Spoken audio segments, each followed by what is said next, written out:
Então, um ponto importante na hidrometeorologia, para a hidrologia, é quantificar a quantidade de água, né, que nós vamos ter aqui na atmosfera.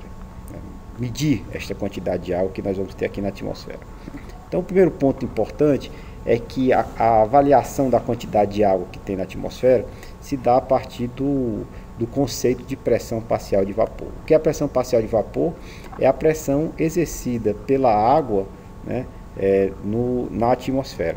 Isso aqui tem a ver com um princípio em que a pressão total que nós vamos ter na atmosfera vai ser a soma das pressões parciais de cada um dos constituintes da atmosfera. Então, a pressão total da atmosfera vai ser a soma da pressão exercida pelo nitrogênio, mais a pressão do oxigênio, mais a pressão que é exercida pela água. A soma dessas pressões parciais é que vai ser a pressão total.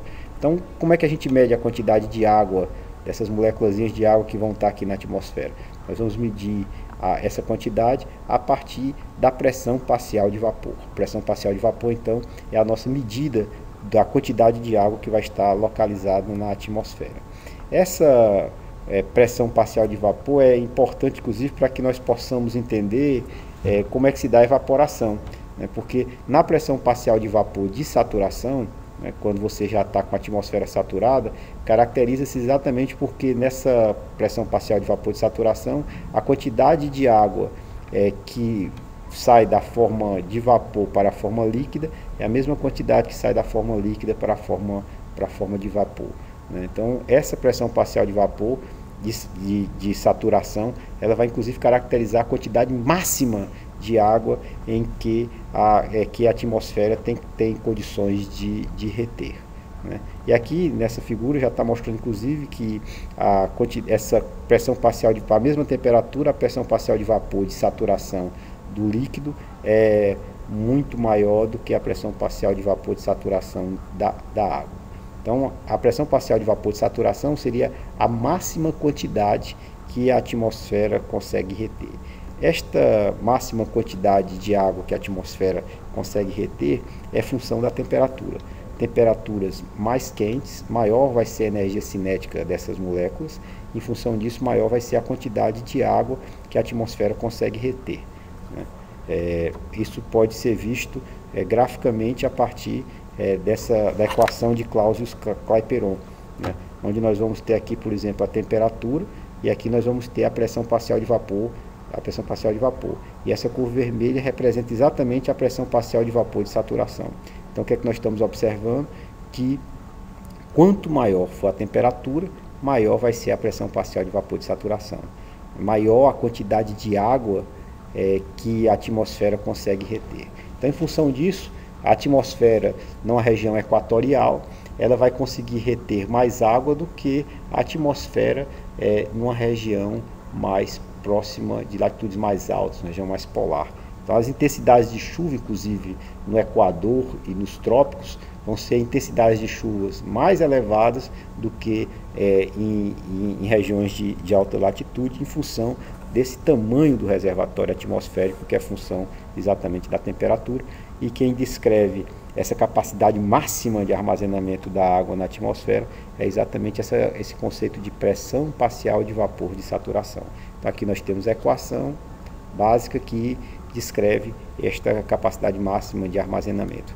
Então, normalmente, se a atmosfera estiver saturada, a atmosfera saturada é aquela atmosfera que está com essa quantidade de água, né, associada a essa pressão parcial. Se a atmosfera não estiver saturada, ela vai ter quantidades menores de vapor de água do que aquele limite superior, né? Outro conceito importante é o conceito de ponto de orvalho. Então, suponha que eu esteja aqui com a temperatura em torno de 28 graus Celsius. Então, a 28 graus Celsius, esta aqui, né, seria em torno aqui, esta aqui seria a pressão parcial de vapor de saturação.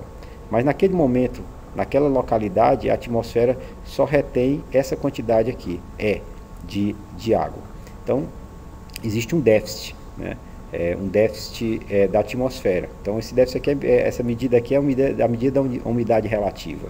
A umidade relativa do ar é exatamente a razão entre essa pressão parcial de vapor dividido por essa pressão parcial de vapor de saturação. Então, essa é a quantidade de água atual, a que está na atmosfera naquele momento.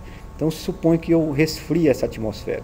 Se eu resfriar essa atmosfera e continuar resfriando, vai chegar um determinado momento em que esta pressão parcial de vapor, ela vai ser a pressão parcial de vapor de saturação.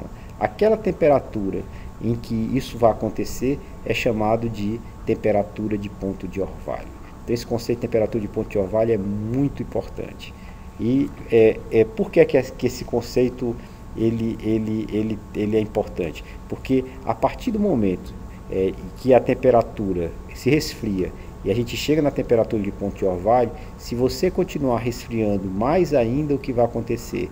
A quantidade de água na atmosfera vai ser maior do que a capacidade de água que a atmosfera tem condições de reter. E como a atmosfera então vai ter mais água do que o que ela vai ter capacidade de reter, esta água vai se condensar. E ao se condensar, que é exatamente a transformação da água da forma de vapor na forma líquida, vai possibilitar o primeiro momento da precipitação. Por que chama temperatura de ponto de orvalho? Porque é associado a um resfriamento próximo à superfície, onde nós vamos ter inclusive os orvalhos matinais, nas serras, né, onde a gente tem uma umidade mais elevada durante o dia, e durante a noite a gente vai ter aqui um resfriamento radioativo da atmosfera. Esse resfriamento radioativo da atmosfera vai fazer com que as temperaturas reduzam, e a gente pode chegar a um ponto em ter temperaturas mais baixas do que a temperatura de ponto de orvalho, e aí a gente forma o orvalho na Terra. Esse conceito de temperatura de ponto de orvalho, ele vai ser muito importante para que nós possamos entender depois o processo de formação da precipitação.